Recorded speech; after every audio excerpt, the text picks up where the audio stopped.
నాన్నగారి గురించి? ఫస్ట్లీ అసలు ఈ ఆఫర్ రావడం అండ్ నాన్నగారు వాల్ పోస్టర్ అంటే అసలు ఫస్ట్లీ అమ్మో అసలు నిజమేనా అన్నట్టుండే. బట్ అది లక్ వల్ల ఏంటో బట్ సెలెక్ట్ అయ్యాను.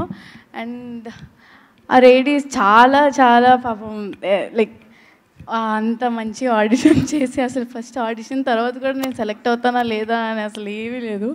But sir thank you so much for believing in me. And Jagadish గారు కూడా చాలా అంటే లైక్ ఫస్ట్ అనేవారు నువ్వు జాబిల్లా ఉండాలని. ఆ తర్వాత కొన్ని సీన్స్ అవి చేసిన తర్వాత అదేంటి నువ్వే కదా జాబిలి మళ్ళీ జాబిల్లా ఉండాలంటున్నానేంటి అని ఆయనే అంటే క్వశ్చన్ చేశారు. అంటే నేను నాలానే చేశాను.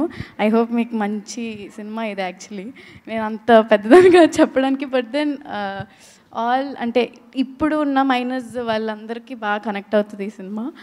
అండ్ రోషన్ చాలా యాక్చువల్లీ ఫస్ట్లీ తను చాలా సినిమాలు చేశాడు. సో పక్కనంటే తను పక్కన చేయడం యాక్చువల్లీ కొంచెం నాకు అంత ఇది లేదు. బట్ హీ సపోర్టెడ్ మీ ఏం కాదు కొంచెం ఇది చేయి ఇట్స్ ఓకే చేయగలవు అని.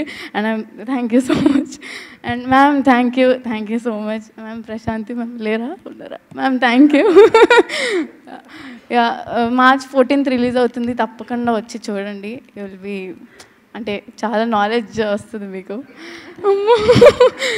Thank you. నేను ఇంకంతగా సో స్వీట్. నిజంగానే తన జాబ్ లేని రియల్ లైఫ్లో కూడా